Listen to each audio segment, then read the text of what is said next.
All right, so Yachimo, that means greetings. For those who are unaware, I'm Odwirafo Kwesi Radnehempata Akan. Odwirafo of Nkwamua and Maruka Tifimu, which is the Akwamu Nation in North America, within Ojirama, the purified nation, Afuraitkait people, African Black people in the Western Hemisphere. So we wanted to put this information forward today for a couple of reasons. Of course, because of the time of the HEP, which is the ancient Kemetic term for the solstice. And then, of course, it's the Puru, or the full Osarane, the full moon, and so forth. So there's a conjunction between the HEP and in ancient Kemetic, it's also called the Ya. We're going to talk about Khensu, Ya, and so forth. The unification between the HEP and the Ya, or the solstice and the full moon, and so forth. So we just wanted to talk about how you take advantage of that. No different than animals take advantage of the shifts in energy that take place on Earth. When, flying south for the winter for birds, they flock to the south because the energy changes and they know they need to take advantage of that and live in harmony with cycles. Bears go into hibernation during the wintertime and so forth. They know they need to live in harmony with the shift in the Earth's cycle. The crocodiles, represented by the divinity Sobek in ancient Kemet, go into estivation, which is a form of hibernation, when it's time for them to go into the Nile River mud and so forth, and they're there for a number of weeks.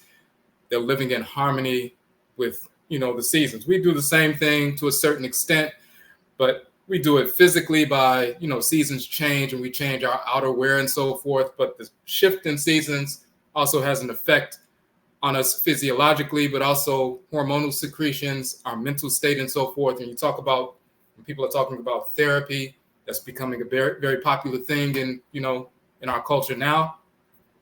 It's always been taken care of in the priesthoods and priestesshoods. Even the term therapy, as we've shown in a previous broadcast, comes from the ancient Kemetic term cherapit. You have the cherep and the cherapit, the male and female class of priest and priestess. So, and we'll do something on that as well, but we did a Blog Talk radio broadcast on that, going into detail about the nature of that class of priesthood and priestesshood, the cherep and the cherapit. And this is where you get therapy from and so forth. But we go to the honored elders and eldresses who are priests and priestesses in a specific class for quote unquote counseling to realign ourselves with, divine order. We've always had that as a mechanism within the culture. So this notion of, mental health being something separate and you go to a therapist, and that's always been all inclusive in our ancestral religious practice, spiritual practice, ritual practice, and so forth. But that also has a direct impact upon when the earth changes, when cycles change, when seasons change, when the sun moves into position. We even know about things that they would reference as seasonal depression, when there's a lack of sunlight that affects hormonal secretions and people's serotonin is low and so forth, and they're less extroverted, and if it's out of harmony, then they become depressed and so forth. That even on a mundane level, that has an effect on your mood, your behavior, and so forth. We live in harmony with plant life, animal life, mineral life, and of course, other Afuraitkait human life, the earth mother, oceans, rivers, sun, moon, stars, black substance of space. We are part of creation and we live in harmony with the cycles. And when you do that, you have a balanced life. And if you get out of harmony, then we engage the ritual practice to get back in harmony with order. If you want to take advantage of, no different than if you want to go and take advantage of the plant life that manifests in the summertime, in a certain season where other plants or, fruits and so forth are not present in this particular season, you take advantage of that. And the, vitamins and minerals that come from these specific herbs and plants for healing, for medicine, as well as your edification, you're living in harmony with cycles. So it just makes sense to live in harmony with cycles. So we want to talk about Khensu and Wadjet. And first and foremost, you look at this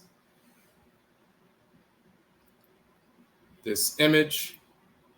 Let me just blow the image up a little bit so you can see it.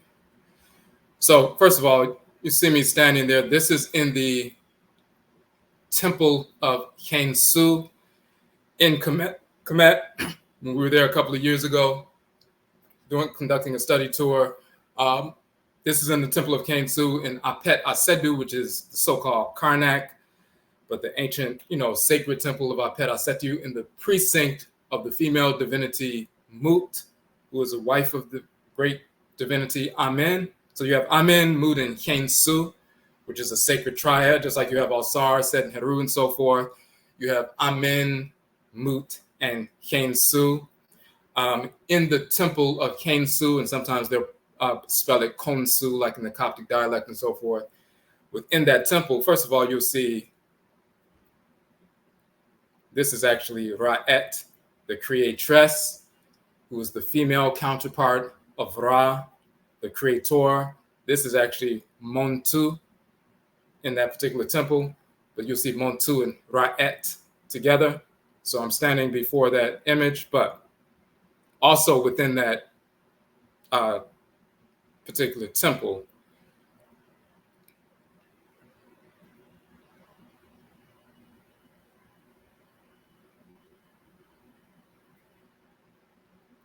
I just want to move this over a little bit. Okay.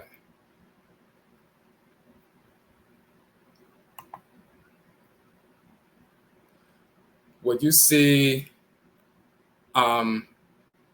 here is you see Nekebet on one side. You see Wadjet, and you see her name spelled here with the watch plan and the two reeds, which is watch, eat, and Wadjet, Wachit, and so forth. In this particular context, they're in the form of winged serpents. And as winged serpents, one of them has the solar disk on her head. That is Wadjet. And then you'll see Nekebet has the lunar disk on her head.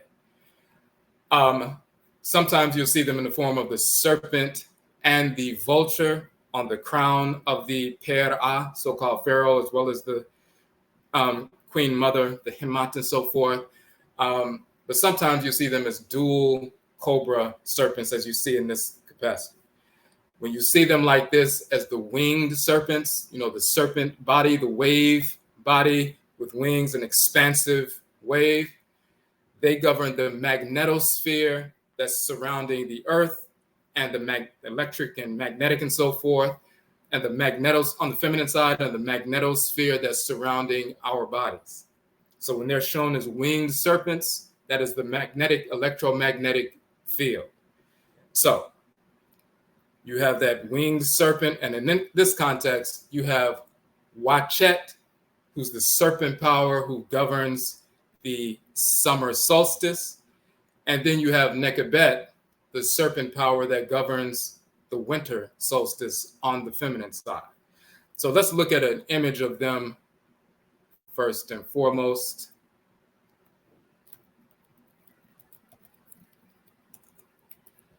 I'm going to pull up one of our documents.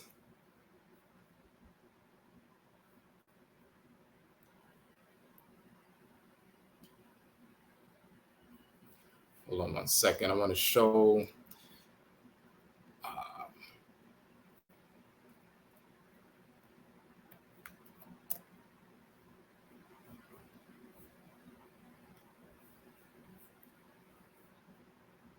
And this is a document we published a while back.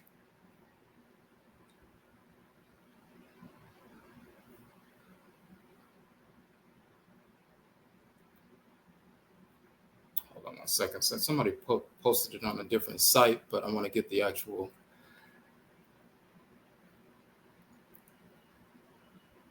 Original. Okay.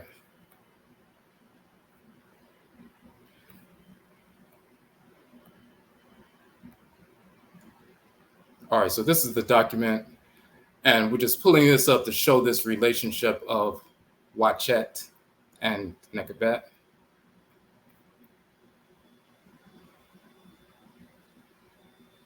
So we published an article a while back showing that the Ocheame in the Akan tradition, the spokesperson for the sovereign, for the king and queen mother, is the same as the Ocheme in ancient Kemet, which is the title of Tahuti, and he has the same role and function in ancient Khanid and Kemet, of course, as he has and Akan and the Akan royal court is proof of that.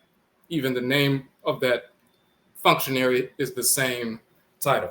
But in the context of proving that, and we show the name Ochiame and speaker, reporter, interpreter, linguist, but the spokesperson, the mouthpiece of the king, and then showing that Cheme in ancient Kemet is the same term.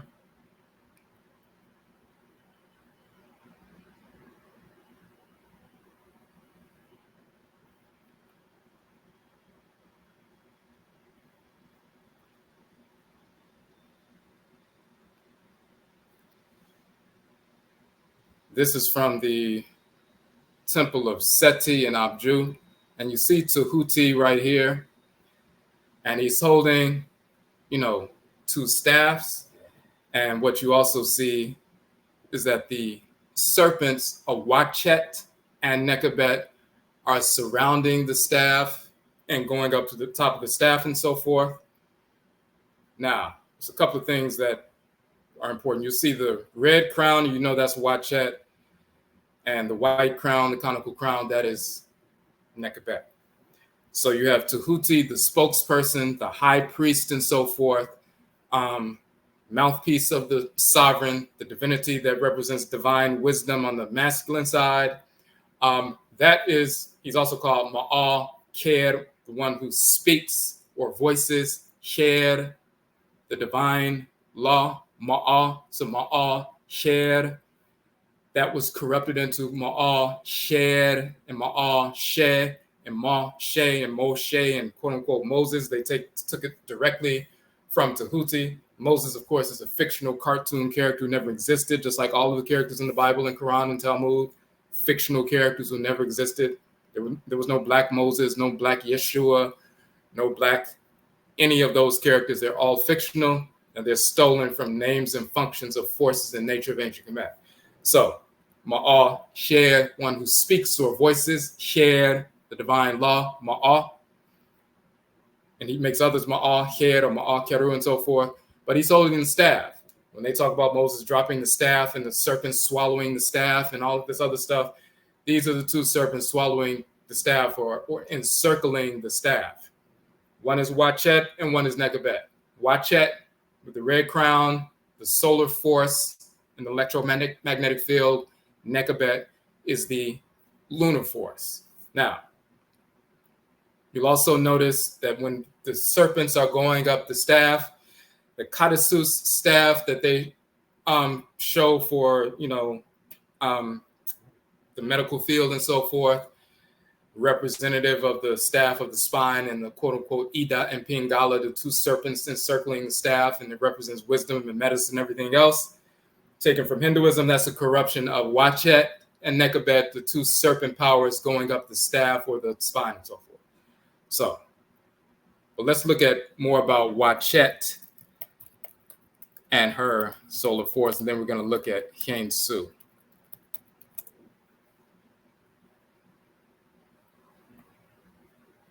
Because she's the feminine force, serpent power associated with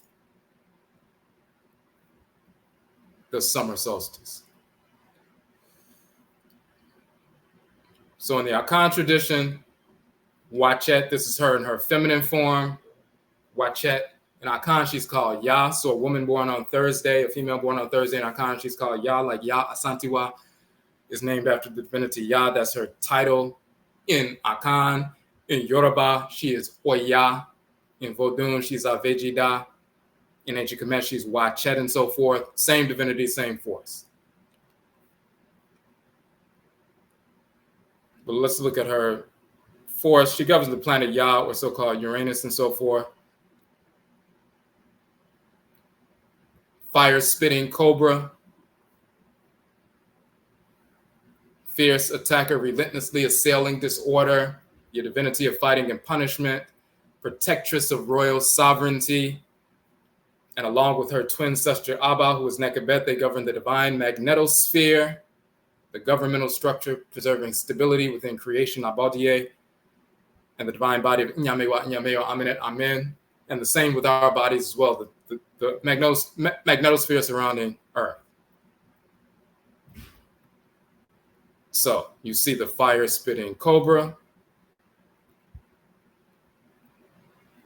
You see the cobra on the head encircling the solar disk, on the head of the sovereign as well as the head of the divinities and so forth. You see her papyrus plant in the shape of a reared cobra and so forth. So, as we said earlier, you see Nekabet in the form of a vulture, Wadjet in the form of the cobra. On the head of this mask of Tutankhamen, you see the head of Nekabet in the form of the head of a vulture. You'll see Wadjet in the form of the cobra. However, sometimes you will see them as dual cobras encircling the solar disk, as you can see here.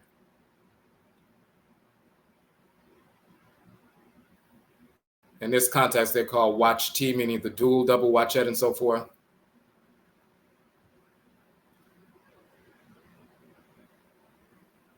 Now, we show some symbolism associated with all, Wadjet and Nekabet and how they're protecting the Eye of Heru, and that's akin to them. Here they are right here. You have Wadjet and Nekabet protecting the sovereign. So they're in their female forms here. The serpent is the animal totem or the sacred animal that carries the same energy of the female divinity. So they're shown as women, but also sometimes with their sacred animal totem. This is the image we have. So, of course, this is taken from the internet, but the other image I showed you is the image I took when I was in the temple of Khensu with my iPhone and so forth. And this is cutouts from that. So this is Nekabet, this is Wadjet.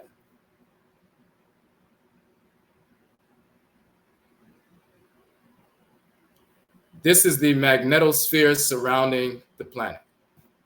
So that northern pole and southern pole on the feminine side, Wadjet and Nekabet.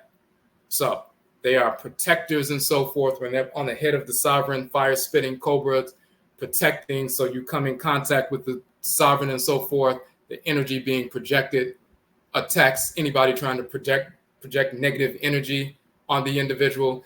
Just like, sailing close to the sun. If something gets too close to the sun, the corona of the sun will burn it up before it gets to the body of the sun. Your electromagnetic field is the first thing that, someone's energy touches before it touches your physical body.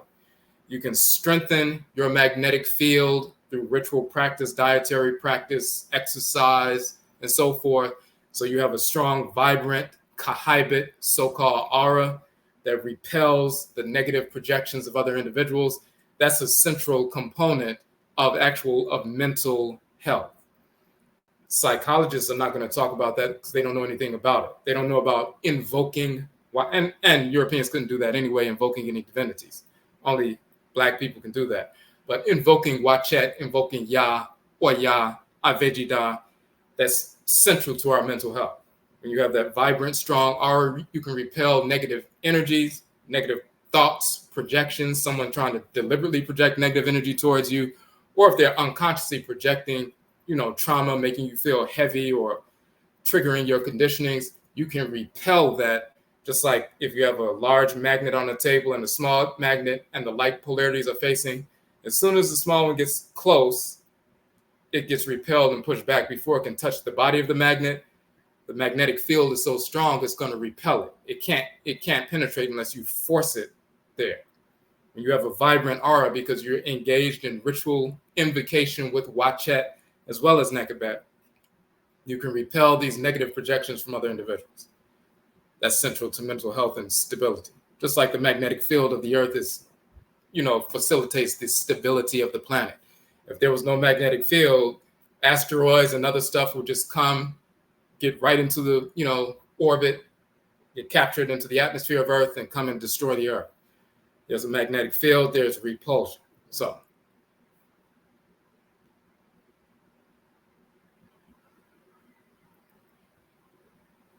and we're showing how the bronchial tubes and so forth that generate the, through the breath, help to generate the magnetic field and so forth, and the heart in between. And that's the exact same structure. The heart represented by the sovereign, and Wadjet and Nekabet within the lung structure. You're breathing in and out, fire breathing and so forth, helping to generate that magnetic field. That same structure is what you see here. But we don't have to go through that in detail. We've done some classes on that in detail. We just wanted to show some basic things about that before we get to Khensu.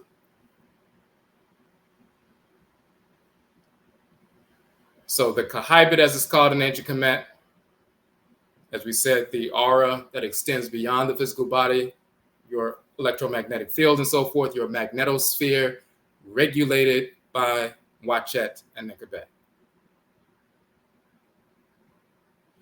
This is Wadjet right here in the sacred form. She wears the red crown, protecting northern Kemet and so forth. That fiery energy that attacks when people try to invade from the north, from foreign territories, and she's defending the nation from external invaders and so forth. You also have Nekabet, who's in the south, who wears the white crown, and she's, dealing with the internal threats to stability of the nation, whereas Wadjet is dealing with the external threats. So because she has that red crown, that red fiery crown, fire-spitting cobra, it is that electric, expansive, centrifugal outward pole of the feminine aspect of the electromagnetic energy, while Abba, Nekabet, and let's flip to Abba real quick, Nekabet, just so you can see the difference. She's called Abba in Akan, Ayaba in Vodun, Oba, the first wife of Shango in Yoruba.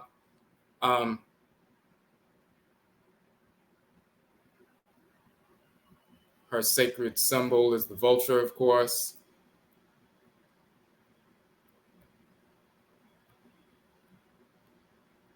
One second.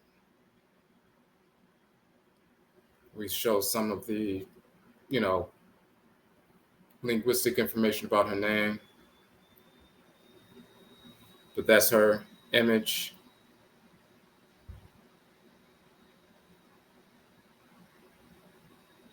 And you'll see that she is wearing sometimes she'll have the double crown, but typically she's wearing the white crown, whereas Wadjet's wearing the red crown and so forth. And she's in the south, and she's dealing with the home and the hearth and the, protecting the homeland from internal threats, while Wadjet is dealing with the external threats. But let's go back to Wadjet or Yah.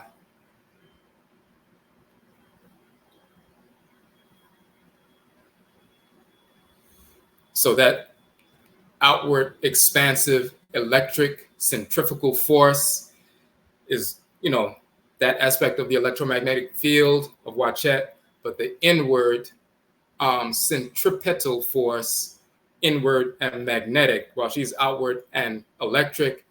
Nekabet with the white crown is inward and magnetic and centripetal, as opposed to her Wadjet being centrifugal.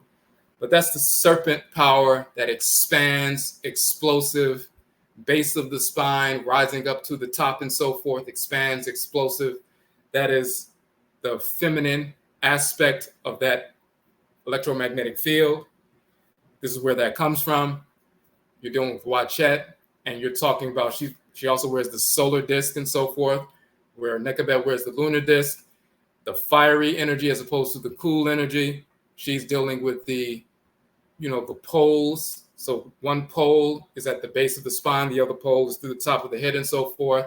So you have the pole going, from the bottom to the top, and then you also have the pole from the top to the bottom. You have the expansive force and the contractive force. The expansive is Wadjet, the contractive is Nekabet, the two poles and so forth. You have the northern pole and the southern pole. And this is what we're dealing with when we're talking about the summer solstice and the winter solstice. And the winter solstice, the cool energy is governed by Nekabet, the home and the hearth and so forth. And the fiery energy of the summer solstice on the feminine side is governed by Wadjet. So that's her right there. Now,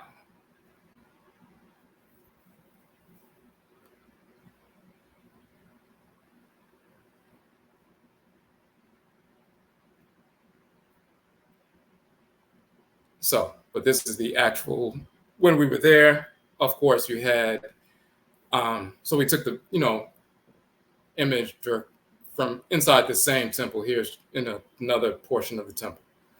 But this is Wadjet right here. So this would be Wadjet. Well, this is Nekabet, and this is Khensu. This is when they're governing the winter solstice. Over here, you have Khensu and Wadjet when they're governing the summer solstice, the summer pole as opposed to the winter pole. All right, so what is the relationship? We already know the electromagnetic field, centrifugal force, attacking the enemy, obliterating disorder and so forth, a protectress of royal sovereignty. You come into a space physically or spiritually, you have your armor on and so forth, all these different things. Deep within the lung capacity, the bronchial tubes, which is the bronchial tree. Let's just show that bronchial tree real quick, because that's important as well.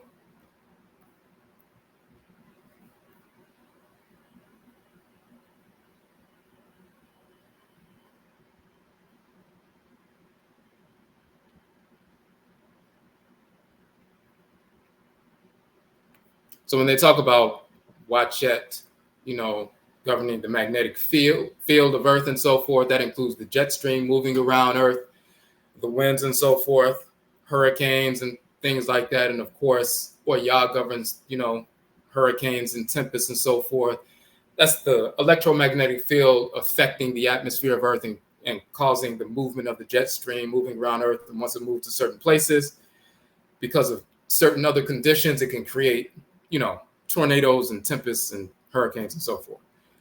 But that wind energy circulating around Earth, contributing to the field surrounding Earth, in your body, the wind energy, when it's constantly expanding and contracting, generating the field that surrounds your body and so forth, contributing to that. You can find that within the bronchial tubes. Now, when you look at that, the bronchial tubes here, and then you look at the sacred Smai-Tawi symbol in ancient Kemet, you'll see the heart at the bottom and the trachea, but you'll see the plant of the north, the Watch plant or the Wadjet plant, and the plant of the south, which is the Nekeb plant. The Watch plant is governed by Wadjet, and the Nekeb plant or the plant of the south is governed by Nekebet. So you'll see their sacred symbolism within the heart structure. So this is the Wadjet side and this is the Nekebet side, and they both contribute to the air, the expansion and contraction of the lungs and so forth that, contributes to the electromagnetic field that surrounds us.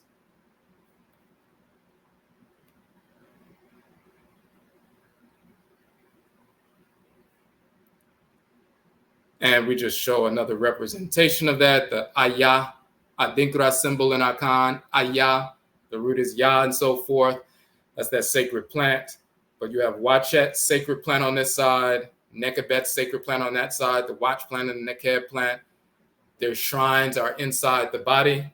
You'll find them inside the body and so forth. Now, this is circulating or circulating the energy of the air and so forth, but it's surrounding the chest area, the heart, and everything else. And once again, you'll see how they are assisting the stability of the sovereign. They are assisting within the lungs, the stability of the heart. And when people are going through depression and things like that, and their heart is, unstable, and they are capturing, just like the blood receives all of the deoxygenated blood through the right side of the heart.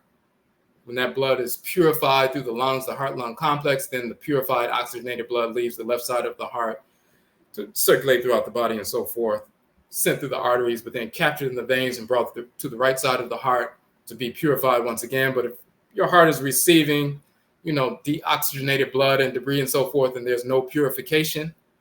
There's no invocation of the lungs with, Wadjet and Nekabet and so forth, and it just passes to the other side of the heart. Then you have polluted blood with no fire, with no oxygen circulating through your system and creating all kinds of disorder and disease and so forth. In the same fashion, the spiritual heart, the ab, receives, just like you receive the blood, the heart receives the blood and sends it out. The spiritual heart picks up on and receives all the energic projections that you experience when you encounter individuals, when they speak, when they act, when they behave, when you engage people and so forth. Their thoughts, intentions, their energic projections, you capture that and it's registered in the spiritual heart. Just like your physical heart, receives the blood. When you consume food, if you're consuming pure food and so forth, once it gets into your bloodstream, then you have more purified blood. If you're consuming alcohol and other drugs and everything else, all of that gets into your bloodstream. It circulates through the heart, it's polluted and so forth, causes problems. Everything that you place in the body, it circulates through the heart and is registered there. Spiritually, the ab, the spiritual heart, all the energic projections are captured and stored within the spiritual heart. If you do not purify the heart, then the heart becomes heavy, and depression, anxiety, and everything else is a manifestation of that. Through ritual practice, you can purify the heart just like physically the lungs purify the blood, oxygenate the blood, so you can have pure blood circulating through the system. Through ritual practice, invoking Wadjet and Nekabet, you can purify the spiritual heart. And this is why at the end of life, they'll place the heart on the scale of Ma'at against the feather. If the heart is light enough to balance the feather, which is super light, that means your heart is not heavy because you're not holding on to all that pollution, anxiety, discordant and disordered energy, and you balance out the scales. If your heart is heavy, the scales tip and you're imbalanced. So invoking Wadjet as well as Nekabet, but we're talking about Wadjet today, invoking the Abosom Ya, the female divinity Ya, as we say in Akan, or the Orisha, or Ya, or the Vodou, Avejida.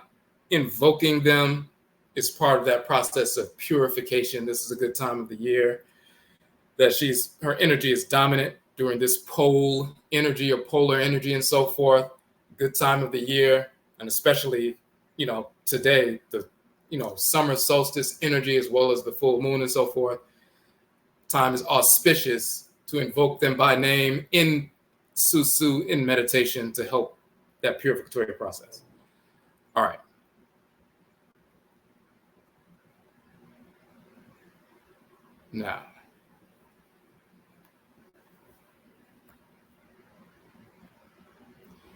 Now we want to talk about the divinity Khensu. And we want to pull up a document real quick, which is the Becton Stele. That's the major cosmological treatise in Kemet on the deity Khensu, even though you can, find, inscriptions about him all over Kemet. But this is a major story, philosophical treatise about the divinity and its function.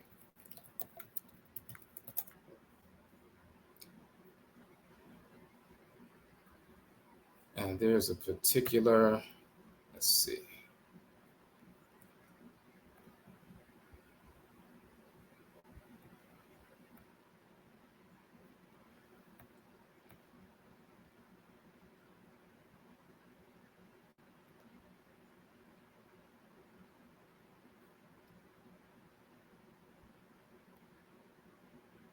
All right, so we want to pull this back.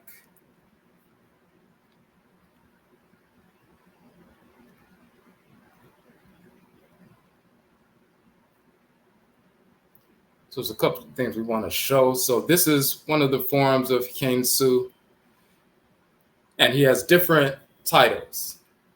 Khensu, one of the titles that you'll see that's in the temple that we just showed the image of, Khensu Nefer Hetep Heru, or Khensu in Ta'apet in Thebes, Nefer Hetep, or Nefer Hetep, and so forth. That's the form that we're going to focus on. But let's look at what they have to say about him, but we're going to show his shrine in the body as well. So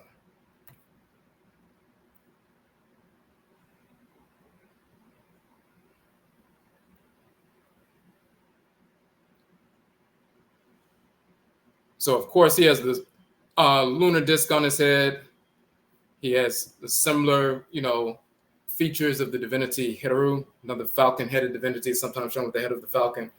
The Heru is wearing the red and white crown or no crown at all. Khensu, the way you can distinguish him just image-wise is, in particular, he's the head of the falcon, but he will have the lunar disc on his head. So very often they'll call him Khensu, the lunar god, or Khensu Ya. The term Ya or Ya is the term for the moon in ancient Kemet. So it says the chief center of worship of Khensu. And this is why we're talking about Khensu, the full moon, in connection with Wadjet. So you just saw the moon and Wadjet, or Khensu and Wadjet, the full moon and the summer solstice divinity together in that temple. It says the chief center of the worship of Khensu in the latter part of the dynastic period was Thebes, or Ta'apet, where Ramses III built the famous house of Khensu in Thebes, Per Khensu, Mwaset, or the house of Khensu in Thebes, Nefer Hetep. What they're talking about is the sacred house of Khensu in Thebes, Nefer Hetep.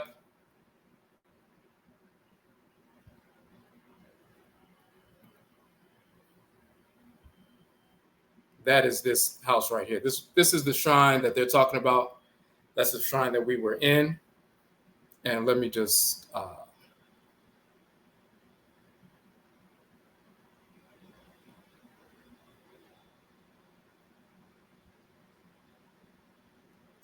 it's not as clear right here, but what it's showing is Khensu. This is a symbol for Waset, so-called Thebes. And this is the symbol for the Nefer. And then this is Hetep right here. So that is Khensu. It's the CF, which is the circular structure, the wavy line, which is the N sound, the Nekeb plant, which is the Su, Khensu, and then the coil rope, which is also the U sound. So it's Khensu. And there's him seated as a divinity and so forth, the shrouded divinity seated like this. And then the little elevation of earth, which is the sound, the Waset staff. So Khensu, Waset, and then the Nefer, and then the symbol for Hetep. So that's Khensu, Waset in Thebes, Nefer, Hetep. And you have the same spelling over here. So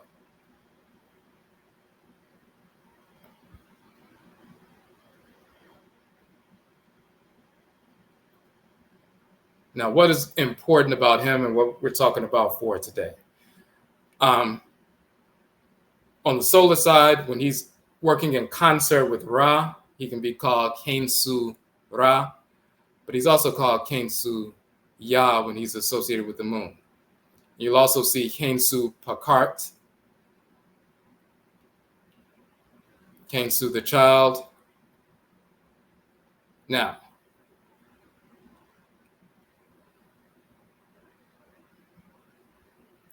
as Khensu Pakart, the child, he caused to shine upon the earth the beautiful light of the crescent moon. And through his agency, women conceived, cattle became fertile, the germ grew in the egg, and all nostrils and throats were filled with fresh air. He was the second great light in the heavens and was the first great son of Amen, beautiful youth who makes himself young in Ta'apet, so-called Thebes.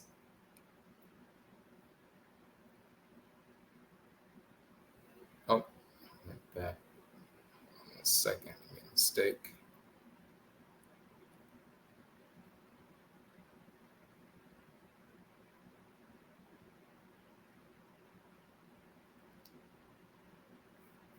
Hold on 1 second, I lost my place and went too far up.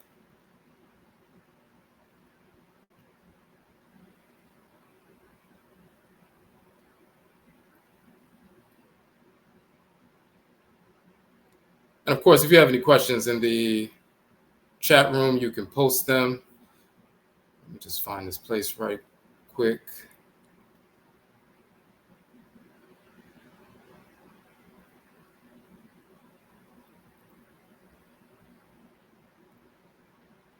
Okay.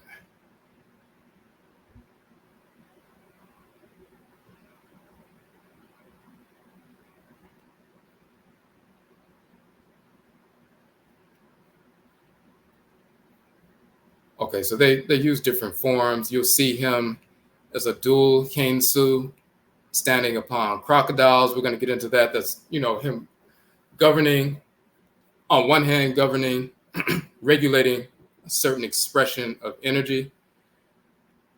He doesn't allow certain expressions of energy to control him, represented by the crocodile who will attack. So having control over to regulate that kind of energy so it doesn't come forward and attack you and so forth. Just like you have your immune system that attacks cancerous cells and viral agents and so forth. But if there's an overproliferation of white blood cells, then they can come and start attacking you and you develop some form of cancer and so forth. But he has the capacity to regulate that attacking energy and utilize it for his benefit as opposed to allowing it to consume him and so forth.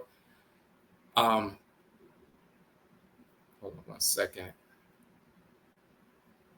I didn't have you on the right screen.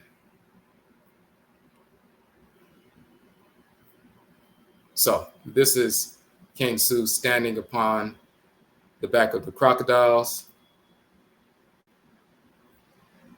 But even before we go forward with that, just to give you a little further insight into that symbolism.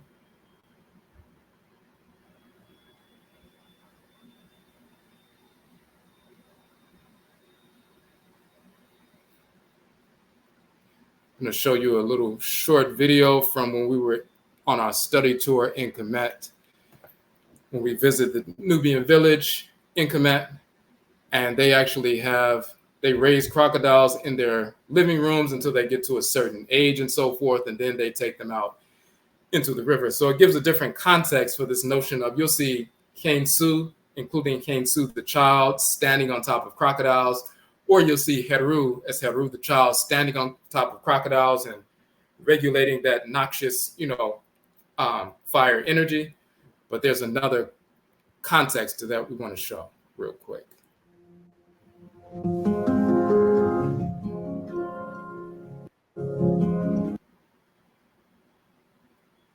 So this is in southern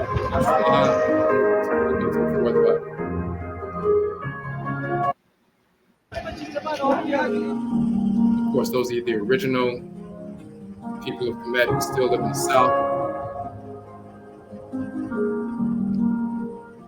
That's the Temple of Philae. But then, just to go forward a little bit quicker.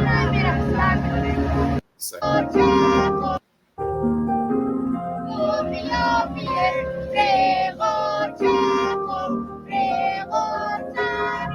the children will get on their little raft and sail up right next to them.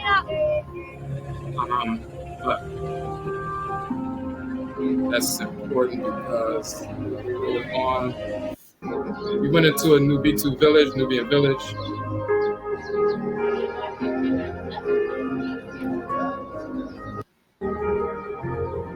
I'm just scrolling through real quick. But that's inside a home in the Nubian village. And you'll see the skulls of the crocodiles.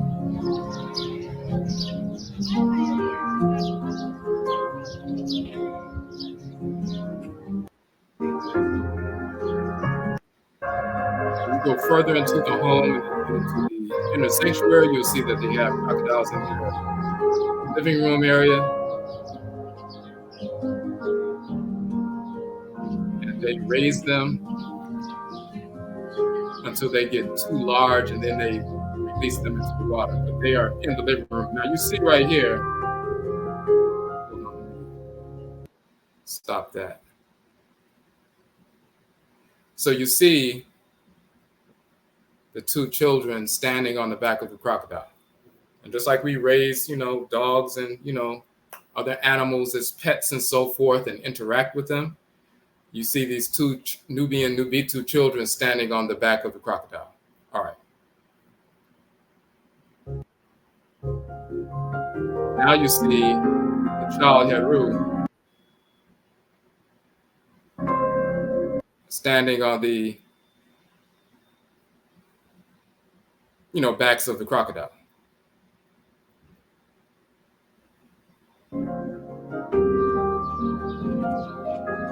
And the reason why we showed that is because if you saw that, let's go back to it real quick. If you see that, you'll see he's holding serpents in his hand, scorpion, other animals and so forth, and standing on the back of the crocodile.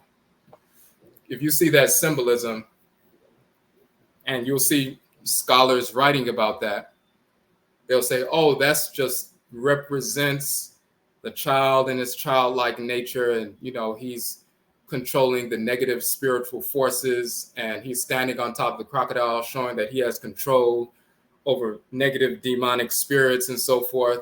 And it's a symbolism. And you'll see many writers, including so-called metaphysical writers, saying that. And our people will repeat that until you actually go to Kemet and go to Khanit, go to Nubia. You'll see where this actually comes from. So children, and adults as well, but children standing on the backs of living crocodiles for real in the water, because they have a relationship with these animals. And of course, that is the animal totem for Sobek, the divinity, the sacred divinity, crocodile divinity, who's a protector of Al-Sar and protector of Heru and so forth. When Heru's hands were cut off and thrown in the water, Sobek went into the water to retrieve Heru's hands and so forth. When Al-Sar was thrown into the water, his body, Sobek went into the water and got the body of Al-Sar and brought it back to shore and everything. So that's a divinity. He's Akjakpa in Vodun, the sacred Vodou. He's Odenchim in Akan, that sacred crocodile divinity and so forth. But you have an actual proper perspective. We have a relationship with the animal totems of the actual divinities. Each one of these animal totems carries the energy of the divinity, just like some of us are children of Al-Sar, or Al-Set, or Heru, and so forth. And certain plants are associated with different divinities. Certain minerals associated with certain divinities, with certain animals carry the energy of those divinities. And therefore, they are the animal totems, or the quote-unquote pets or animal totems of those divinities. But we have a relationship with these divinities, and therefore their animal totem, their representatives. We have a relationship with them. We live in harmony with them. So this is not symbolism. This is real life. And unless you went or you saw, or you experienced, or you invoked the divinity through ritual practice, you would just repeat the misinformation from some so-called metaphysical individuals talk about, oh, that just represents the sacred symbolism of overcoming your demons. And it's not. It's actually very practical.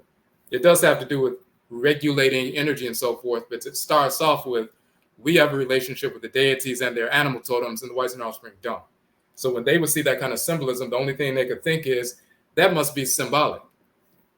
For us, it's not symbolic at all. It's real life, even for children. So, and they don't fear the crocodiles. All right.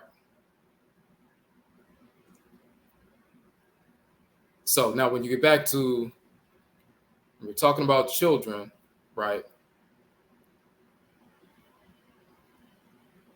And so you see Khensu is also called, and sometimes in his forms, of Khensu Pakart, meaning Khensu, the child. So he's standing on crocodiles as well.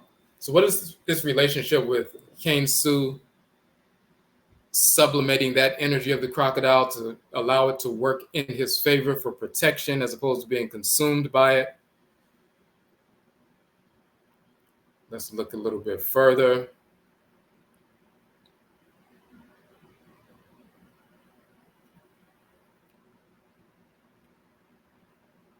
Now, this famous story of Khensu as a healer and so forth.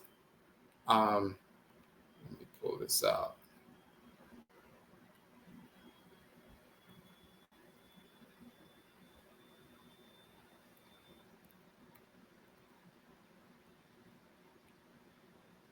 And we're going to go to the actual text, the Medutu, the hieroglyphs, and so forth. But there was just one other piece I want to show you.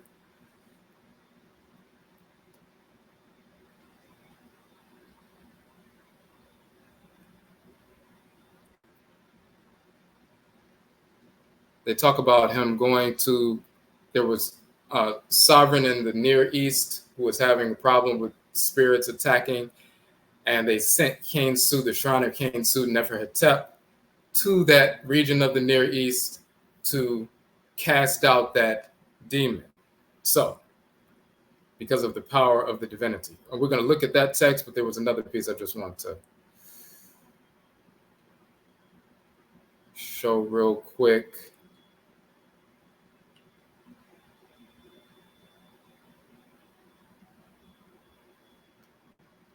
Let's see. And I had it pulled up earlier. Hold on one second.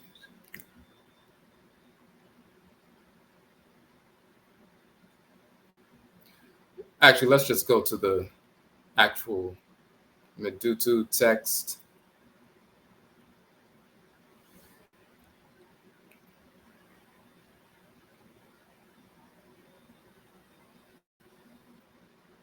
They're summarizing it here, but we're going to look at the text real quick.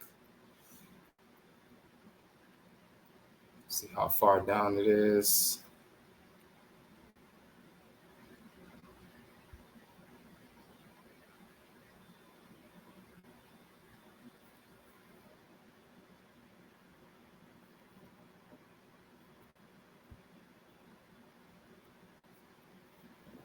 Hold on a second.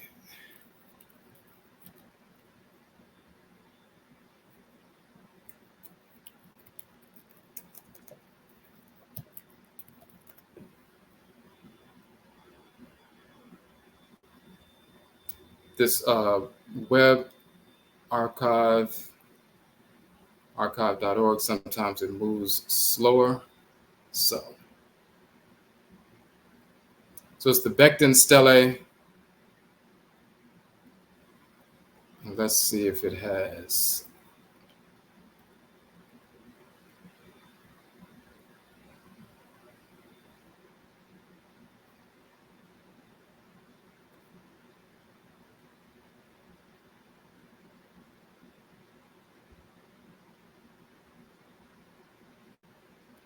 Okay, they may not have it in this particular text, so we'll just check out the summary because I don't want to go too long.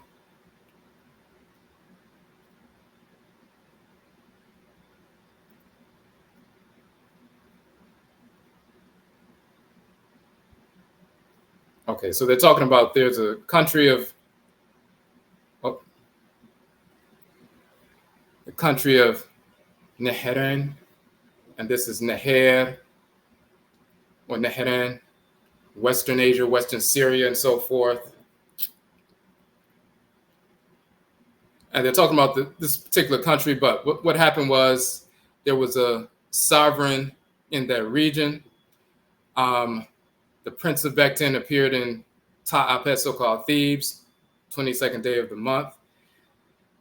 When he had been led to the presence, he laid offerings at the feet of the king and did homage to him as soon as he had the opportunity to explain the object of his visit to Kemet, and said that he had come on behalf of the young sister of Queen Ra-Neferu, who was previously sick, and begged the king to send a physician to see the daughter of Bint Reshet. And the king sent a physician out there. After he sent the physician out there, they realized that a spirit was troubling this individual. Then they sent the shrine of Khensu Neferhetep, or Khensu Wadjet Neferhetep, sent that shrine of the divinity to that place in the Near East so they could commune with the divinity and so forth. And the spirit of Khensu drove the spirit out of the child, and then she was, healed and so forth. The shrine of Khensu was seen as powerful and that powerful divinity. So the king in that place in the Near East, in Neheren, didn't want to send the shrine back to ancient Kemet. So he kept the shrine there for 3 years. And after 3 years, he had a dream where the spirit of Khensu took the form of a golden falcon and flew up from the shrine and flew back to ancient Kemet. And then he became very nervous because he was like, oh, I shouldn't have kept this shrine. And then he sent the shrine back to Kemet, of course, where it belonged, to the parent shrine of the divinity. Now, people who practice ancestral religion, whether it's the Akan tradition, Yoruba, and so forth, you know about having shrines to Abosom or Orisha Vodou, and what happens when you take a shrine and take it to someone and the effect that it can have and so forth. They're just repeating what's been done for thousands of years, and we continue to do to this day. But the key is a couple of things. Khensu, Nefer, Hetep, and he's shown with the head of the falcon, Heru. The term for falcon is Her or Heru. So he's called Khensu and Wadjet Nefer Hetep. He's also called Khensu Nefer Hetep Heru because he's in the shape of the falcon. But this Khensu, son of Amen, his name was corrupted from Khensu into Hensus and Jesus and Yeshua and the Jesus character, the son of Amen and Mut, the one who casts out demons. He's a divine healer and so forth. He went up into the quote-unquote Near East. He was there for 3 years, and then his spirit flew back to his father, Amen, back to Kemet and so forth. When they say, out of Egypt, I've called my son, Khensu, Jesus, went into the Near East and had a ministry for 3 years, and then his spirit went up into the sky and went back to his father. That's where they get the life story of Khensu or Jesus and Yeshua and so forth. The cosmological aspect of being the son of the, supreme being and this born of a virgin and all that. The life cycle of Heru, son of Asar and Aset, is where they stole that from. Born of a virgin, December 25th, death and resurrection and all of that. They stole that from the life cycle of Heru, son of Asar and Aset. But as far as the one who goes into the Near East and going from place to place and healing people and so forth and casting out demons, that is Khensu Nefer Hetep Heru, as opposed to compared to Heru, son of Asar and Aset. Two Heru divinities, different functions. The whites and offspring combined them into one. Now, we said Nefer Hetep. We want to show you what Nefer is and why that's important.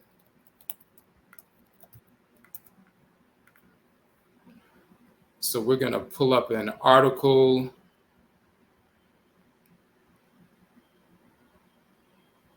from our WordPress site. And we're talking about Het Heru, but this notion of Nefer is important.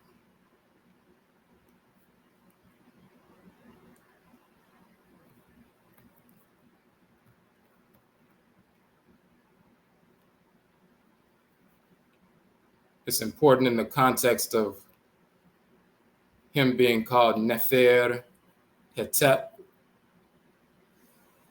So we're talking about Het Heru, we're talking about her as Het Heru Nefert and so forth. Feminine Nefert, Nefer is the masculine. This is the Nefer symbol. And what you see here is the heart at the bottom of the trachea and so forth. That's the Nefer symbol.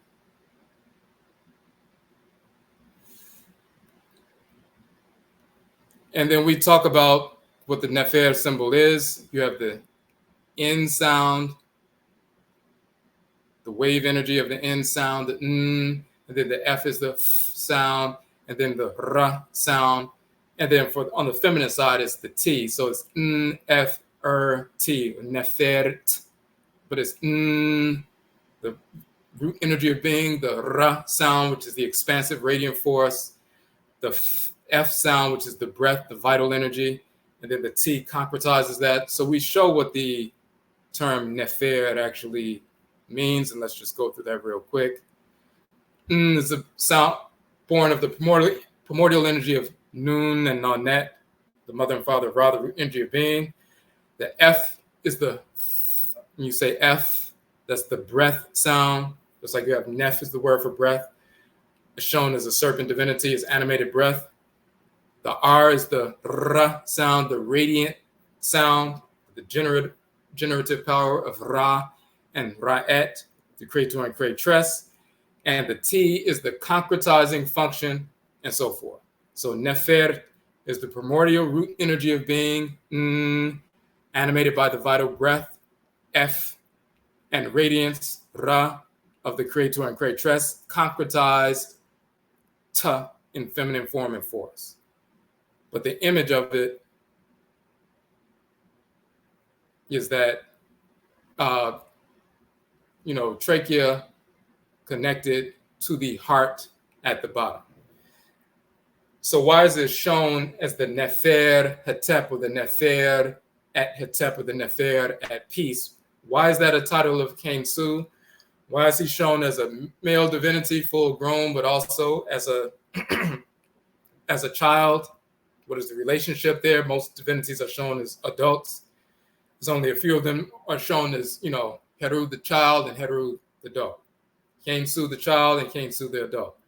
So he's connected somehow with the heart region, heart, trachea, and so forth, this particular region. It has to do with energy and vital breath and radiant force and so forth.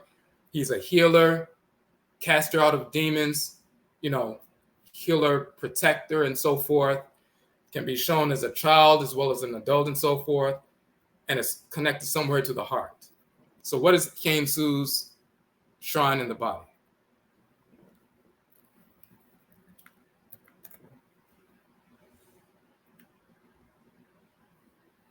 And the actual shrine of the body for Khensu is the thymus gland. And the thymus is a specialized primary lymphoid organ of the immune system with the thymus cell lymphocytes, or T cells, mature. T cells are critical to the adaptive immune system. So the thymus is made up of immature T cells called thymocytes, as well as lining cells called epithelial cells, which help the thymocytes develop. So first and foremost, the thymus is part of the lymphatic system, defender, protector, generating these T cells and so forth to defend and protect the body. So Khensu, and you'll see the thymus is in the Nefer region. So when you look at the symbolism of ancient Kemet and the terms and so forth, they will locate for you with the names of the divinities and their praise names exactly where their shrine in your body is. Then when you look at in that area, that particular organ has all of the functions of the divinity in creation. It's the same thing. The T cells, the thymus, have to do with protection, defense, defending the body against, external or internal, viral agents, bacterial agents that would otherwise take the body down.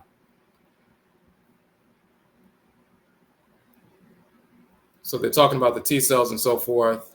Now, the other part that's important, the thymus is an organ that sits behind the sternum in the upper part of the front chest. That is the same region of the Nefer symbol, but it's the Nefer Hetep symbol and so forth. But they showed you exactly where it is. And stretching upwards toward the neck. Now here's the key. In children, the thymus is pinkish gray, soft, and lobulated on its surfaces. At birth, they talk about 4 to 6 centimeters long and so forth. It increases in size until puberty, where it may have the size of about 40, 50 grams, following which it decreases in size in a process known as involution.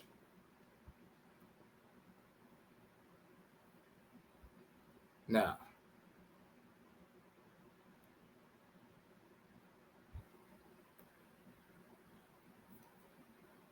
so the key is it's larger when you're a child, and it begins to shrink a little bit as you grow and develop, and your immune system gets stronger and so forth.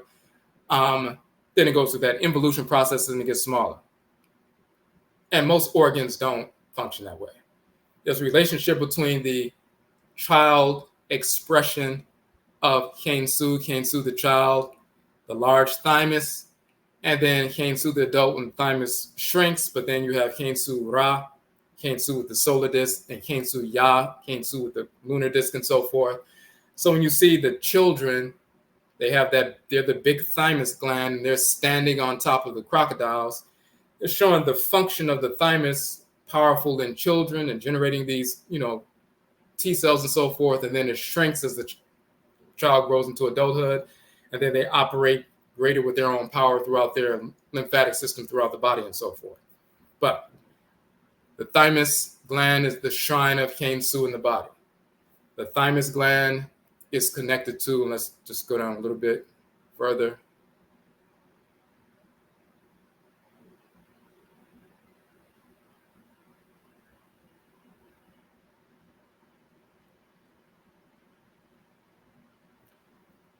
T cell maturation, that's talking about our defense. And when we're talking about our defense, it's not only physical defense. Then they talk about the diseases associated with the thymus and so forth.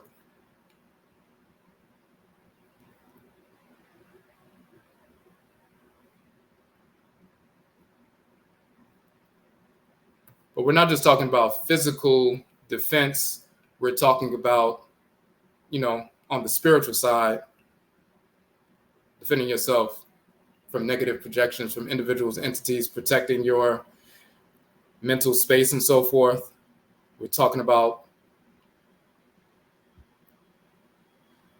mental health, all these different things. So what ends up happening is when you engage in ritual and you engage in, breathing exercises, when you engage in meditation and so forth, and you start stimulating these two areas.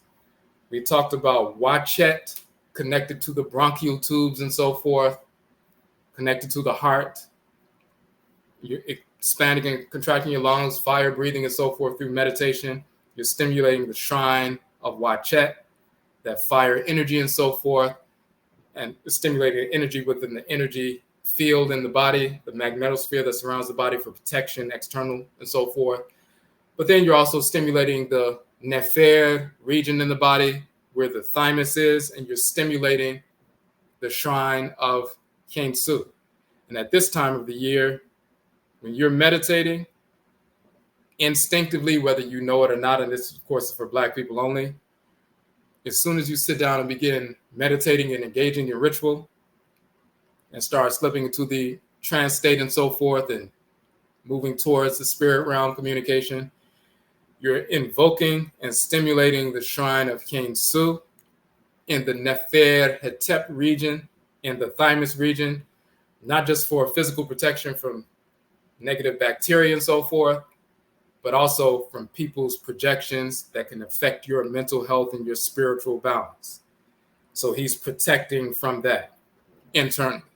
And then you're also stimulating the shrine in the bronchial tubes of the winged serpent of Wadjet and that solar energy for your external defense, the magnetosphere surrounding your body, including the spiritual energy surrounding your body. You are invoking them when you engage in that process. And at this time of the year, with the full moon, the lunar energy, as well as Wadjet, that summer solstice and so forth, the serpent power that's expanding and reaching its height, you're invoking those too. When we do that instinctively, it's one thing. When you do it deliberately, you have the greater benefit, the most optimal benefit.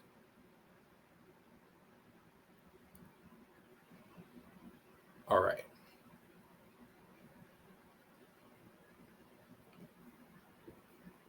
Okay, so that's the information we wanted to share about that. Any questions, you can post them in the chat room.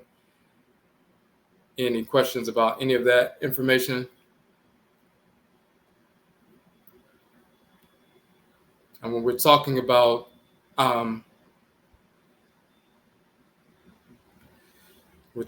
meditation, you heard me mention the term Susuw. And we've done a number of different lives over the past week and a half about Susuw and meditation. We are teaching a meditation instructor certification course. So we will certify you in the not just practice of meditation, but so you can take your certification and host meditation sessions in schools or after school programs or places of employment. When they bring people to conferences to do a 15, 20-minute meditation session, and you can get paid for that. It's a way for people to have a credential, a certification. So you can go from cultural organizations, educational institutions, places of employment, social services agencies where people have, group therapy, and sometimes they bring people out to do meditation and so forth, whether it's youth or adults. Very often they ask for a credential, a certification, and we're providing that certification. And once you have that certification, you can utilize that. And they pay people $100, $200, $300 to, conduct a half an hour session, 20-minute session. And some people will do that part-time. Some people will do it full-time. They'll get a number of different places, like 2 or 3 schools to go throughout the course of the week, 1 day a week for each school, and a couple of, social services agencies or cultural organizations who bring people out. And every day of the week, they'll have 1 session at a different space, and they may generate a couple $100 per session. So they'll generate $1,000 a week just to, teach meditation. They're empowering our community, assisting people with their physical health, mental health, overcoming anxiety, depression, reducing stress, focus, enhancing learning outcomes, and so forth. All the scientific benefits of meditation that have been, published for years. You're empowering the community, but you're also engaged in entrepreneurial activity, which, you generate income, but you're also empowering the community. So we started the first certification course this past week. We have another 4-week course that begins on July 1st, just over a week from now. It's every Monday night at 8 p.m., July 1st through July 22nd, 4-week course. And then you'll have received your certification in the final session, and then you'll be able to do that. So if you'd like to register, you can go to the Susuw page. It's on the website. It's in the description for the video. And you can sign up for that.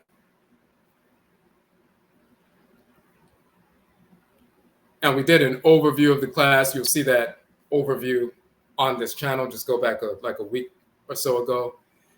And we have that overview where we did spend about an hour going through what you're going to be learning in the instructor certification course.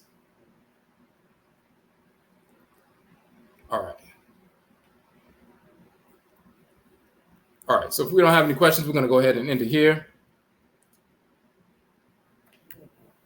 So, Yedase, we thank everybody for jumping in on this, quick session. And Yebeshi Abio, we will meet again. That's it.